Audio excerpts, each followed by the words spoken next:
Firman Tuhan berkata semua manusia yang lahir ke dalam dunia telah kehilangan kemuliaan Allah dan telah jatuh ke dalam dosa. Dan ketika saya tanpa pengenalan yang benar akan Tuhan, saya punya agama tapi saya tidak tahu siapa Tuhan dan saya tidak mengenal siapa rencana Tuhan.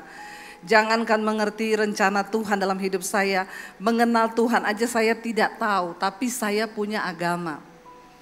Dan itu masih terjadi dalam kehidupan banyak orang Kristen sekarang. Mereka beragama Kristen tapi mereka tidak mengenal Tuhan dengan benar. Dan pada tahun 95 saya kecewa dengan hidup, ya karena saya merasa saya sudah mengikuti semua keinginan daging saya, mengikuti apa yang iblis mau, ya. Saya juga merasa tertolak di dalam keluarga. Mungkin karena papi saya juga ya membesarkan kami itu dulu saya sering dipukuli saudara, jadi banyak kepahitan di hati sehingga saya cari pelampiasan di luar. Apa yang terjadi, saya jatuh semakin jatuh, dan ketika saya jatuh iblis berkata hidupmu sudah tidak ada guna lagi, lebih baik kamu mati. Dan hari-hari ini memang banyak orang yang lebih berani mati daripada berani hidup, padahal gak usah bunuh diri juga pasti akan mati. Jadi daripada mati mending hidup aja, toh sama-sama mati. Amin saudara. Jangan ada yang punya pikiran pendek mau mati, karena kita nggak usah bunuh diri juga bakal mati, ya. Jadi bukan soal matinya itu, pokoknya jalani aja lah hidup ini. Kalau ada utang nggak usah dipikir, tapi dibayar, ya. Kalau bisa dicicil. Nah saya menjalani hidup itu saya ikuti apa yang dunia tawarkan. Teman saya bilang dulu saya ini pelatih senam aerobik saudara. Tapi enggak usah matanya melotot begitu kepada saya. Itu dulu, ya dulu, namanya juga cerita dulu. Sekarang sudah mengembang ke kanan dan ke kiri. Karena udah banyak makan ragi, kita kalau makan roti itu kan isinya ragi semua ya. Jadi itu tiap hari. Nah saya itu di dalam keputusasaan saya cerita ke teman-teman saya dulu, ya teman-teman di sana mereka bilang, ngapain kamu bete, ngapain mau bunuh diri, nikmati aja dunia. Sepertinya nasihat ini betul, ya, nikmati dunia. Alkitab berkata apa yang ada dalam dunia, yang ada di dalam dunia ini cuma 3 hal. Keinginan daging, keinginan mata, dan keangkuhan hidup. Dan barang siapa yang hidup menurut dunia ini maka dia akan binasa, sebab dunia ini sedang binasa. Ya, dan semua orang yang hidup mengikuti dunia pasti akan binasa. Dan apa yang ada dunia bukan berasal dari Bapa tetapi dari si jahat. Nah keinginan daging, keinginan mata, keangkuhan hidup ini bukan berasal dari Bapa tetapi dari setan. Makanya saudara jangan terlalu mencintai dunia dan semua apa yang ada di dalamnya. Mari kita mengejar perkenanan Tuhan, amin. Keinginan daging itu apa?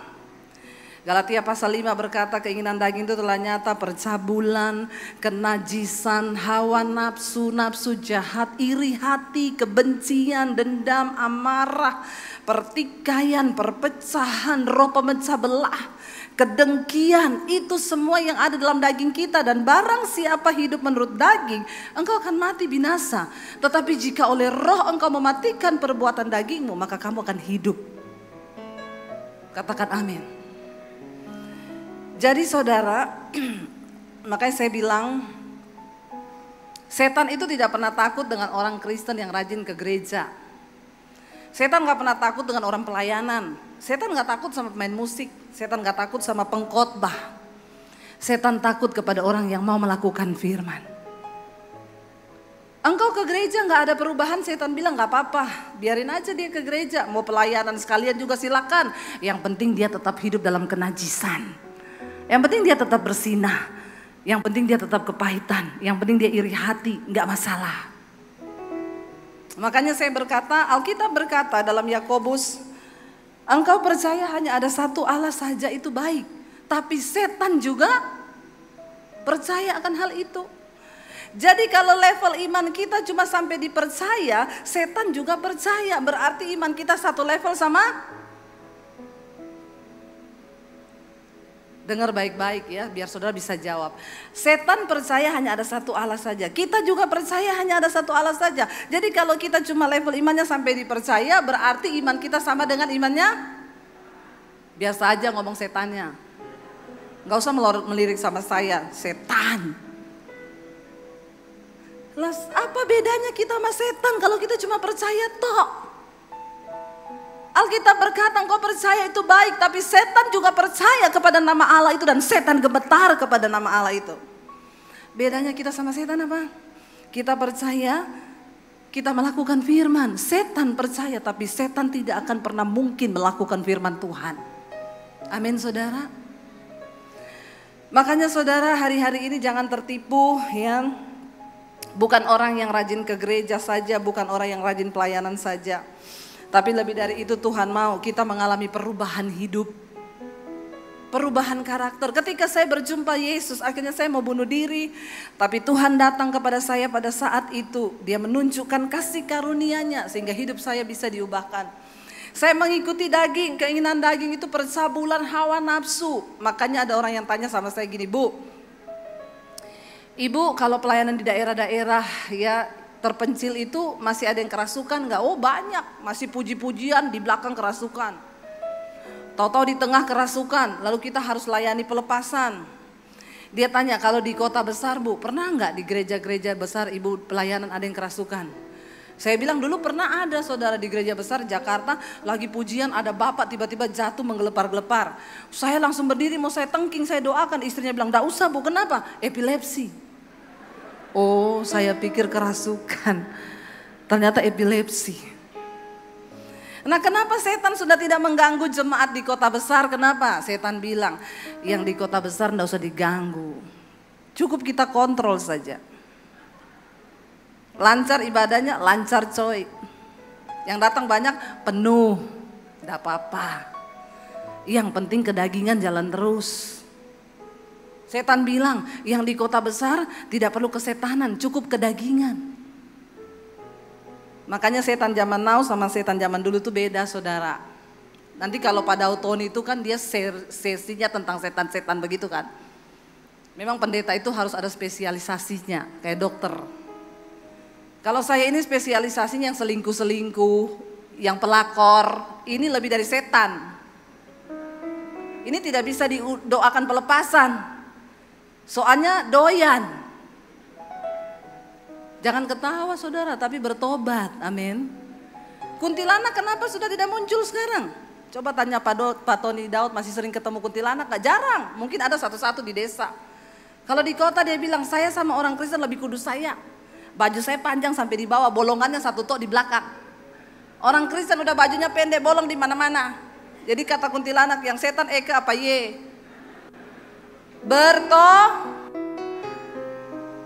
Jangan jadi Kristen jadi-jadian. Yuk kita bertobat yuk. Ayo kita mengalami perubahan hidup. Ayo kita mulai mengalami perubahan karakter di dalam Kristus. Kedagingan itu bicara tentang hawa nafsu, percabulan, kenajisan. Itu enak bagi daging. Kenapa orang suruh hidup kudus susah? Karena untuk hidup kudus kita perlu berjuang. Untuk berbuat dosa gak usah berjuang. Jatuh-jatuh aja, nikmati aja. Udah gitu banyak orang Kristen pura-pura bodoh. Bu, saya selingkuh, apa yang harus saya lakukan? Bertobat. Bertobat ya Bu. Iya. Bagaimana caranya Bu? Blok nomor HP-nya. Blok ya Bu. Iya. Besoknya, Bu, jadi blok nih Bu. Enggak blok, goblok. Ya orang kalau nggak ngerti firman kan goblok saudara. Mau dipermainkan setan. Saudara dengar baik-baik, hidupmu itu akan berbahagia bukan waktu engkau punya uang banyak, tapi ketika engkau hidup dalam kekudusan. Kita hidup dalam kekudusan bahagia. Kenapa nggak ada setan yang bisa tuduh kita? Walaupun kita makan seadanya tapi hati damai karena kita tidak ada dalam ikatan dosa. Yesus datang untuk membebaskan hidup kita dari semua ikatan dosa. Dan orang yang paling berbahagia di dunia ini bukan orang kaya. Maaf, saya sudah ketemu banyak orang kaya, hidupnya tidak bahagia. Lebih bahagia saya. Kenapa? Karena untuk bisa menikmati kekayaan dan uangmu pun engkau butuh anugerah Tuhan. Amin. Coba yang kaya bilang amin. Yang enggak kaya enggak usah karena belum rasa. Ya, tapi benar enggak? Bukan soal kekayaan kan. Kita makan apa adanya. Asal hidup dalam kebenaran, ada damai, sejahtera, sukacita. Bukankah itu lebih dari segala-galanya di hidup kita? Yang kedua yang ada dalam dunia ini apa? Keinginan mata, kata firman Tuhan. Yesus berkata, mata adalah pelita tubuh. Jika matamu gelap, maka gelap seluruh tubuhmu. Jika matamu terang, maka terang seluruh tubuhmu. Hati-hati, bagaimana cara engkau memandang dunia ini, akan kesanalah hidupmu itu di bawah. Mari kita memandang dunia ini sesuai dengan apa yang Alkitab katakan. Dunia ini hanya sementara. Kita nggak akan bawa pergi dunia ini. Yang namanya kematian sekarang itu berada sangat dekat dengan hidup kita. Benar nggak saudara? Dengan adanya virus corona ini, coba sedikit-dikit kita dengar orang meninggal, orang meninggal, orang meninggal. Bukankah semua kita hanya tinggal tunggu giliran? Kalau bicara tentang kematian, jangan tunggu sampai tua. Kalau saya bilang soal kematian, tolong yang masih muda jangan melirik sampai rambut putih. Terus engkau lirik opa-opa, oma-oma dalam hatimu, kayaknya dia duluan nih. Syarat untuk mati tidak harus tua. Saya punya tetangga dulu, kakek-kakek umur 100 tahun tidak mati-mati. Dia suruh saya doakan. Dia bilang, doakan opa. Doa apa opa? Saya pikir dia mau minta umur panjang lagi saudara, sudah 100 tahun. Doakan opa ya, doakan apa opa? Kayaknya Tuhan lupa sama opa ini. Enggak, Tuhan tidak lupa opa. Kenapa? Kenapa tidak dipanggil-panggil? 100 tahun loh. Saya berdoa buat dia. Berapa hari kemudian tetangganya mati 17 tahun. Dia bilang, itu harusnya jatah saya, kenapa dia yang ambil? Saya bilang itu jatahnya dia, opa. Ya, malaikat tidak mungkin salah alamat. Ada orang yang sampai sudah bosan hidup loh. Makanya kalau minta umur jangan terlalu panjang saudara. Saya sudah ketemu orang yang umur 100 tahun berapa, doanya cuma satu, Bu Pendeta apa doakan biar mati. Tapi kan saya tidak mungkin berdoa buat dia dalam nama Yesus, matilah kau. Ya kan tidak mungkin saudara. Saya ketemu satu orang Ibu Debbie bisa khotbah di rumah saya. Acara apa? Oma saya ulang tahun. Ibu punya oma, umur berapa? 105. Masih hidup? Masih Bu, masih sehat. Saya datang ketemu omanya. Oma, aduh puji Tuhan ya, oma umur 105 masih sehat. Rahasia umur panjangnya apa oma? Minum Coca-Cola sama es batu. Tapi benar saudara, di depannya dia ada botol Coca-Cola 2 liter loh, sama es batu. Saya panggil ibunya itu, cucunya, Bu sini nih, kayaknya omanya udah pikun. Kenapa? Saya tanya rahasia umur panjangnya, dia bilang minum Coca-Cola sama es batu. Ih beneran Bu, itu dari muda. Kalau makan minumnya Coca-Cola sama es batu. Yang mau 105 silakan dicoba. Ya, ini hanya bagi orang-orang yang sudah ahli saja. Jadi saya tanya, oma mau didoakan apa? Doakan biar cepat pulang ke rumah Bapak. Kenapa? Hidupku sudah tidak berarti lagi, pengen mati. Ya udah oma, pokoknya berserah sama Tuhan ya, kita berdoa. Saya tidak doakan dia mati saudara, saya cuma doakan Tuhan berkati oma, beri kesehatan. Tahun depan masih ulang tahun lagi loh, 106. Saya pikir itu udah yang terakhir saya doakan tuh. 106 ulang tahun, 107 ulang tahun. Dia meninggal di usia 107. Ketemu satu bapak-bapak umur 104. Pak umur 104, iya. Rahasia umur panjangnya apa Pak? Dari umur 40 enggak makan daging, enggak makan roti, enggak makan gula, enggak minum yang manis-manis. Mencapai 104. Terus sekarang minta didoakan apa? Pengen mati. Kalau tahu gak dari gitu, dari dulu minum aja, makan aja apa yang mau dimakan, bener gak? 104 minta didoakan mati. Sayang kan udah enggak makan apa-apa dari muda. Udah gitu ndak mati, nyesel. Makanya saya bilang hati-hati kalau minta berdoa umur panjang itu. Karena ternyata kematian bagi sebagian orang itu anugerah. Lo jangan sembarang lo saudara, orang mati itu anugerah lo. Ndak percaya lo, amin. Saudara percaya nggak kalau kematian itu anugerah? Atau baru saya pendeta yang ngomong begitu? Yang ngomong percaya kematian itu anugerah, angkat tangan. Yang tidak percaya, angkat tangan. Yang bingung, angkat kaki. Kayaknya bingung semua ini jemaatnya ya. Alkitab berkata mati itu untung di dalam Kristus. Hidup bagiku adalah Kristus, mati adalah sebuah keuntungan. Berapa banyak saudara yang sudah siap mati di sini? Wih, Bapak duluan angkat tangan Pak, luar biasa Pak. Malah Bapak nanti tidak mati-mati itu Pak. Karena Bapak udah siap. Ya, yang belum siap angkat tangan. Terus maunya saudara itu apa?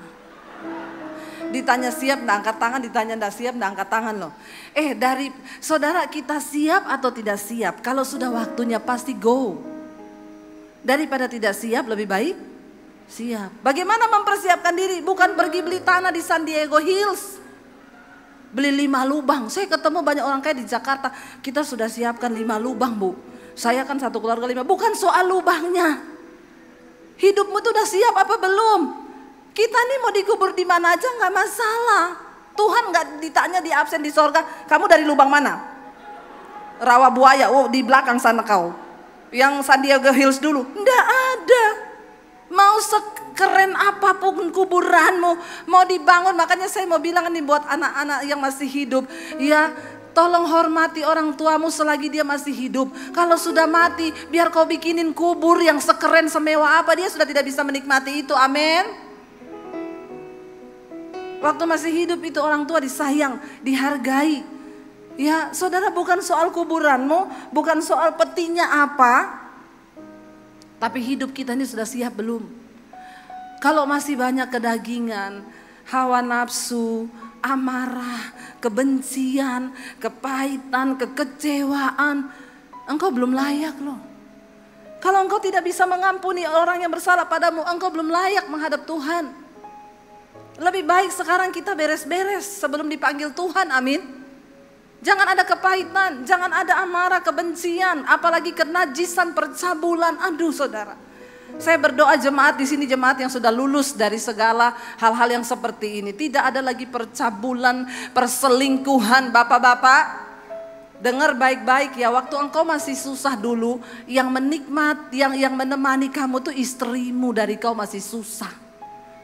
Saya tuh banyak menerima SMS sekarang konseling Bu. Suami saya sekarang berubah. Dulu waktu masih miskin Bu, dia setia, kami sama-sama hidup bersama. Sekarang sudah diberkati, uangnya sudah miliaran Bu. Dia punya perempuan lain. Apakah boleh saya meminta sama Tuhan Bu, biar kita miskin lagi aja? Saya bilang iya, enggak apa-apa. Kadang-kadang suami tuh gak tahu diri.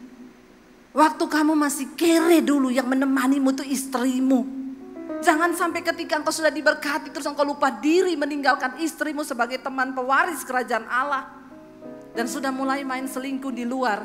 Bertobat loh bapak-bapak, amin. Waktu Roh Kudus menjamah hidup kita. Kemarin ada seorang bapak WA ke saya, Bu Debbie, terima kasih Bu, saya nonton khotbah Ibu yang judulnya Akibat Dosa Tersembunyi. Yang masih menyimpan dosa tersembunyi, tolong nonton khotbah saya ini, ketik di YouTube Debbie Basjir Akibat Dosa Tersembunyi. Saya yakin Anda pasti tobat dan menghubungi nomor telepon saya di bawah ini. Nonton itu supaya saudara bisa bertobat. Orang-orang yang menonton itu sudah pada mengaku dosa, mulai dari yang homo, lesbi, yang simpan selingkuhan, mulai dari jemaat, pengerja, full timer, bahkan pendeta ada yang mengaku kepada saya. Lalu bapak itu bilang, Bu, terima kasih sayang. Waktu nonton khotbah ibu itu, saya tergerak untuk mengakui dosa saya. Saya 10 tahun lalu pernah berselingkuh, tapi saya sudah bertobat Bu. Nah ketika saya bertobat sekarang nonton khotbah itu, saya ada tuduhan di hati, apakah saya harus ngomong ke istri saya? Saya bilang, enggak usah dulu, yang penting Bapak sudah tobat. Kedua, Bapak sudah ngaku sama saya.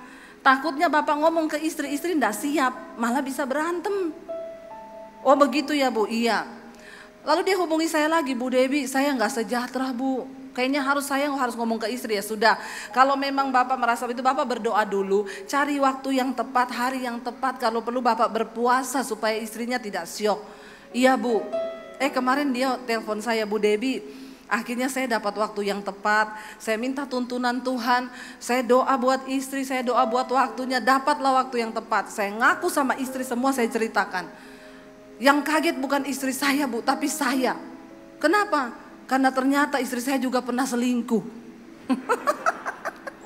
Akhirnya buka-bukaan. Mumpung kamu ngaku, saya juga mau ngaku. Tapi bukan itu yang terpenting. Tapi Bu, sekarang rumah tangga kami dibaharui oleh Tuhan. Kami sekarang hidup damai bersama. Kami dipulihkan karena Tuhan mengasihi rumah tangga kami. Saudara, jangan berikan tempat bagi iblis di dalam keluarga kita. Jangan berikan tempat bagi setan dalam rumah tangga kita. Mari kita hidup di dalam kekudusan. Supaya anak cucu kita juga boleh mengalami berkat Tuhan. Kita hentikan kutuk sampai di keturunan kita.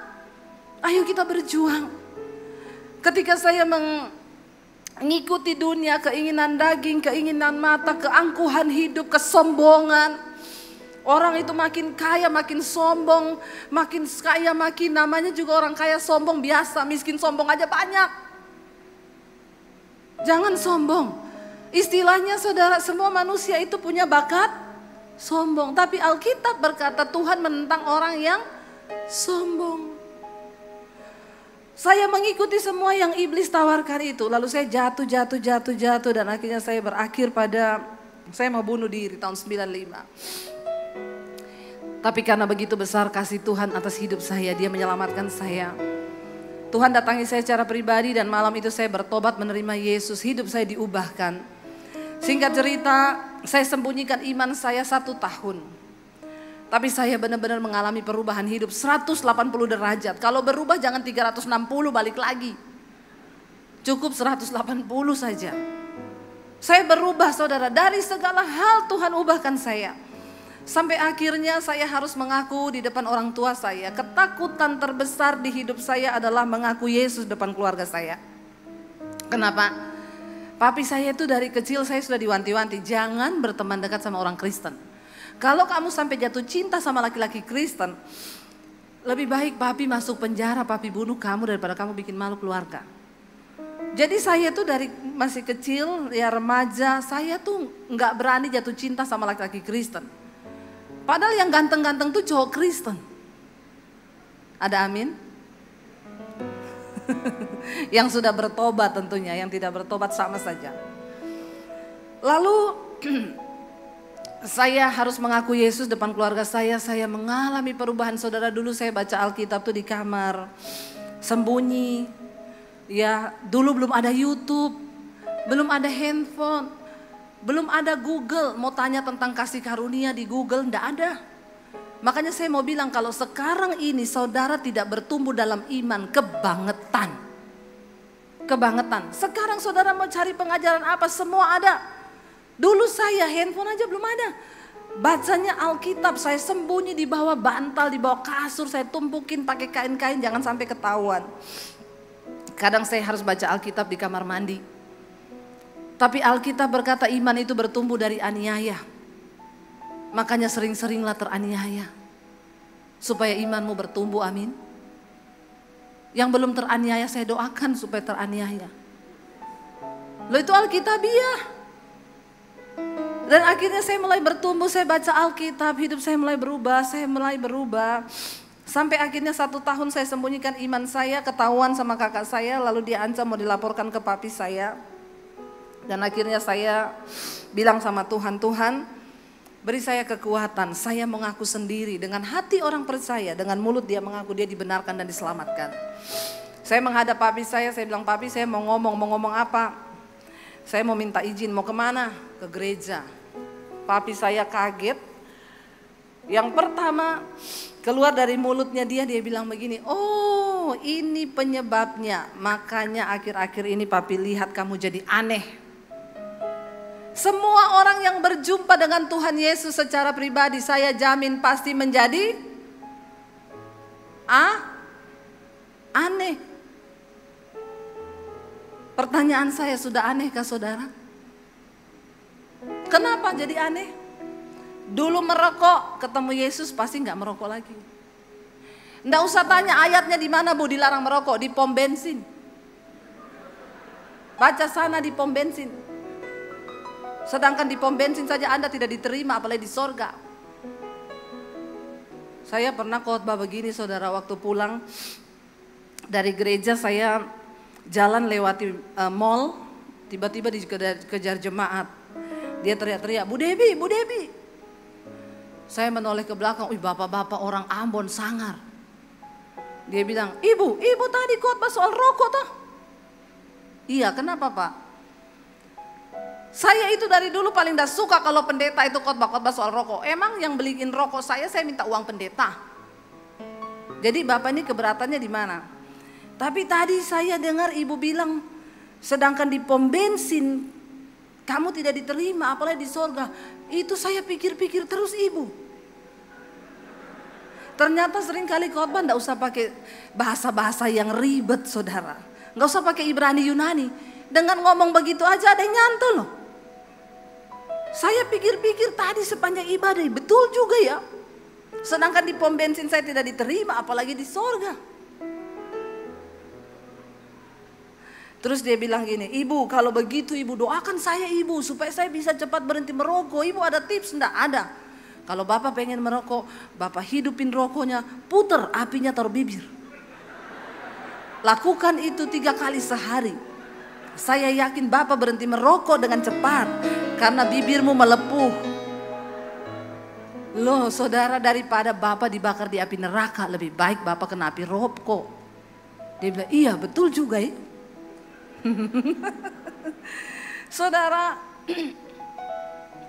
berbicara tentang kekristenan, berbicara tentang bagaimana pergumulan kita melawan hawa nafsu, keinginan daging yang membinasakan kita dan menghalangi kita untuk bisa masuk di dalam perkenanan Tuhan. Kita bersyukur sampai hari ini kita masih hidup di masa pandemi ini. Betapa banyak orang yang sudah dipanggil Tuhan.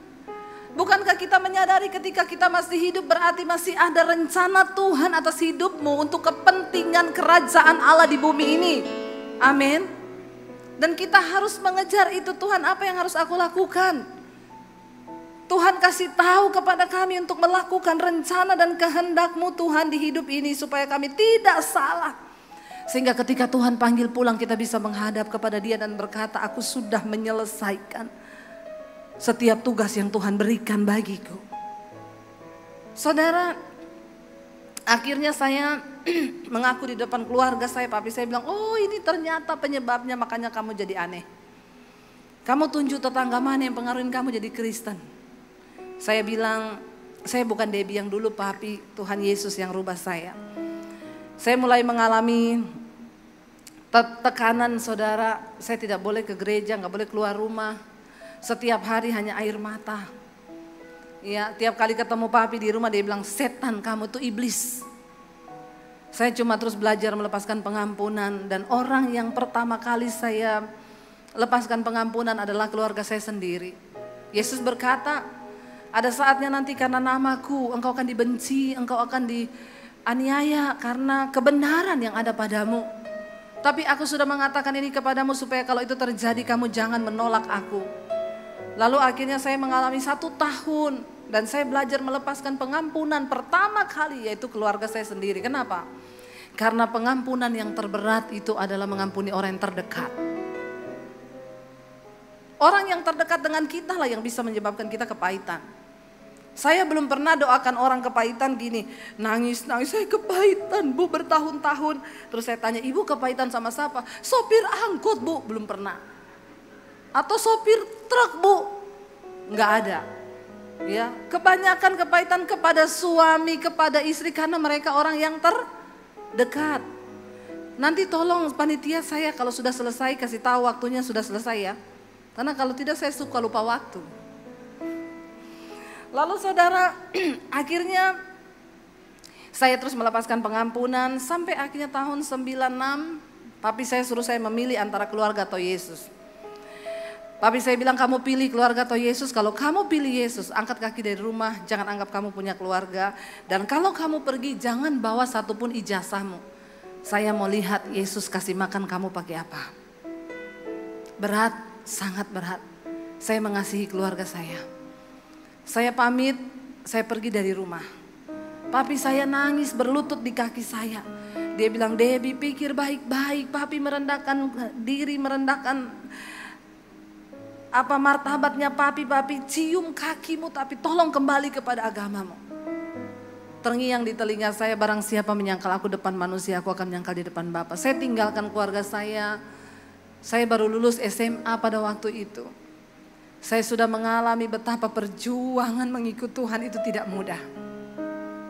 Seringkali ada tawaran untuk saya kembali lagi. Waktu itu saya tinggal di tempat kos-kosan. Dari kota Poso, saya ke kota Palu 7 jam perjalanan. Di Palu saya tinggal di kos-kosan, di tempat sepupu saya. Untuk bisa numpang di situ, kalau mereka sudah berangkat kuliah, saya cuci baju, saya nyapu, nyetrika, saya masak.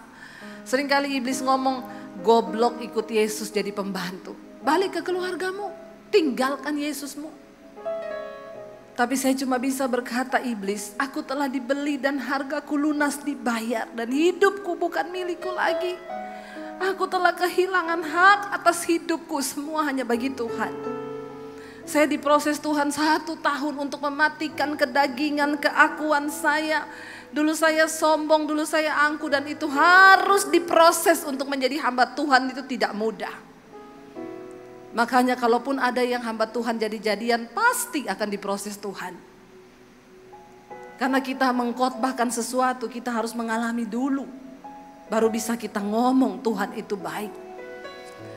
Ada begitu banyak tawaran untuk saya meninggalkan Yesus. Tawaran dunia. Tapi saya tetap bilang enggak, Tuhan aku utang nyawa kepada Tuhan.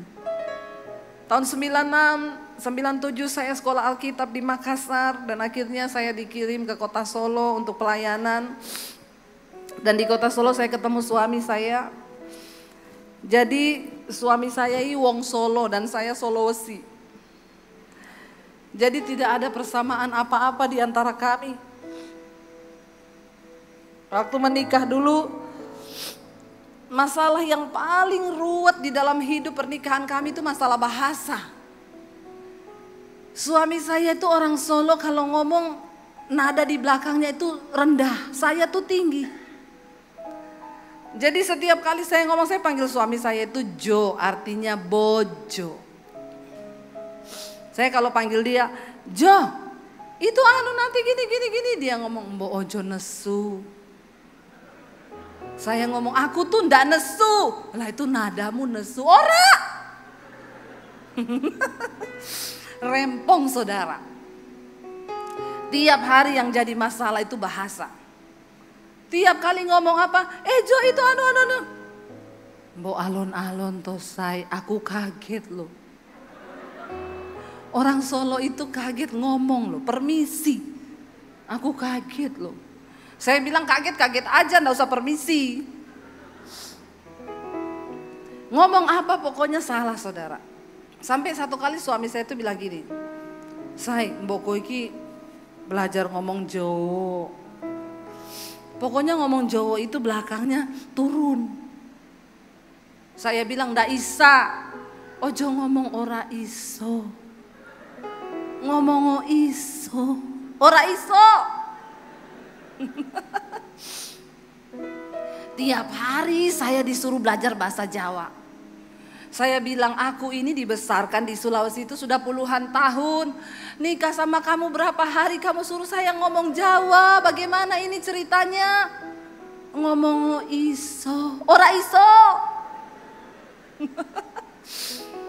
Sampai saya bilang gini, say, siapa suruh kamu nikah sama Debbie Basjir? Nek ngerti ngono mbok kowe nikah sama Sri Rejeki. Jadi saudara, kita tuh nggak pernah cocok. Satu kali saya dalam hati saya bilang gini, oke, saya mau jadi orang Jawa. Saya bangunin dia pagi-pagi, Mas, pripun Mas, panjenengan Arab dahasa iki piye? Dia kaget saudara. Satu hari saya pakai bahasa Jawa, yang ada bukan kita jadi cocok. Suami saya mau gila, saya mau sinting. Sampai malam saya bilang, pripun Mas? Dia bilang, biasa wae tonon, mboten napa-napa. Kan suruh bawahnya turun kan? Mboten napa-napa. Monggo Mas. Jadi ternyata menjadi cocok itu bukan soal satu bahasa. Sampai detik ini tuh saya sama suami saya tidak cocok. Cuma satu yang mencocokkan kami, yaitu firman Tuhan. Waktu istri tunduk kepada firman, suami tunduk kepada firman, maka rumah tangga itu jadi cocok. Kalau kita bawa semua latar belakang budaya, apalagi kami, dari segi masakan sudah beda. Orang Solo semua manis, tidak ada pedas-pedasnya. Orang Sulawesi asin, pedas, tidak ada manis-manisnya. Lalu kita menikah, coba jadi apa? Jadi kami itu sebagai sepasang sepatu, selalu bersama tapi tidak bisa bersatu. Tapi ya karena firman Tuhan kita jadi cocok. Saudara, akhirnya saya waktu mau menikah telepon orang tua saya, papi saya mau minta restu, saya mau menikah. Dia tanya, ini siapa? Ini Debbie, anaknya papi. Oh maaf ya, dulu saya punya anak namanya Debbie tapi udah mati. Jadi kamu mau nikah atau kamu mau dikubur, enggak usah dikabarin kesini lagi. Sampai saat kita tidak mungkin bertemu. Saya cuma meneteskan air mata. Saya bilang, Tuhan, aku pegang janji firman-Mu, satu orang bertobat, seisi rumah diselamatkan. Dan itu terjadi, saudara. Saya melayani papi saya sebelum dia tutup usia. Dia menerima Tuhan Yesus sebagai Tuhan dan Juru Selamat secara pribadi. Dan apa yang tidak pernah kita bayangkan, tidak pernah timbul dalam hati, itu yang Tuhan sediakan. Ketika kita mau sungguh-sungguh melayani Tuhan, ketika mau sungguh-sungguh hidup takut akan Tuhan. Ini waktunya sudah selesai ya? 4 menit lagi? Oh jam 3 menit? Itu mah sama aja udah habis. Saya pikir 30 lagi, 3 menit saudara. Iya saudara, jadi satu hal yang mau saya bagikan hari ini, saya percaya saudara sudah dapat banyak dari semua yang saya omongin itu firman Tuhan semua. Yuk kita di hari-hari terakhir ini berlomba untuk mencapai perkenanan Tuhan. Nanti saudara yang masih rindu mendengarkan khotbah-khotbah saya di channel saya Debbie Basjir TV, tolong like, komen, dan share. Jangan lupa subscribe. Oh iya, saya ada bawa CD album Mesbah Doa, itu lagu-lagu yang saya ciptakan sendiri dan saya nyanyi sendiri sama anak-anak saya, dan yang main musiknya suami saya sendiri loh, apa enggak hebat itu, semua sendiri. Tapi Tuhan itu cuma terbatas di belakang, saudara nanti bisa dapatkan gratis, hanya ganti ongkos cetak 50.000. Saudara, saya mengucap syukur apa yang Tuhan buat. Ya sampai hari ini saya mau bilang tidak pernah menyesal saya ikut Yesus. Tuhan adalah Tuhan yang luar biasa. Ya, Dia berjanji, bahkan saudara tidak perlu takut, jaminan kekekalan. Bahkan saya mati sekarang pun tidak ada keraguan. Saya pernah tidur nyenyak banget. Lalu ada suara yang bilang begini, kalau kamu lanjutkan tidur ini kamu mati loh. Tapi saya rasanya gak pengen bangun, karena tidur itu enak banget. Saudara tahu apa yang membuat saya harus bangun? Saya ingat anak saya masih kecil. Kalau suami saya kawin lagi cilaka, saya bangun langsung saudara. Jadi ternyata cinta bisa membuat kita bangun lagi. Tapi kematian di dalam Kristus itu luar biasa. Jadi jangan ada yang kau takuti. Hari-hari ini jangan mau diintimidasi sama roh ketakutan. Corona tiap hari yang cuma dipikir corona. Belum selesai satu sudah datang varian baru, manis asam asin. Yang mati sekian. Tidak usah diterusin berita yang kayak begitu. Mending saudara terusin firman Tuhan, amin. Kita patahkan roh ketakutan hari-hari ini. Saya percaya Tuhan akan pakai hidup kita untuk menyelamatkan jiwa-jiwa dan tuayan yang sudah menguning di sekelilingmu. Menguning saudara. Dari channel YouTube saya hari ini, sebelum pandemi 50.000 subscriber, hari ini 365.000. Saudara tahu, orang bukan itu yang menjadi kebanggaan saya. Orang bertobat. Datang semua mengaku dosa mau dilayani. Bukan cuma dari orang Kristen. Dari orang yang belum percaya Yesus. Ibu, saya mau terima Tuhan. Saya berdosa, ada yang gini, Bu, saya dari garis keras. Saya nonton khotbah Ibu, saya mau buka hati bagi Tuhan Yesus. Dia Tuhan di atas segala Tuhan, Dia Raja di atas segala Raja. Mari kita bangkit berdiri bersama.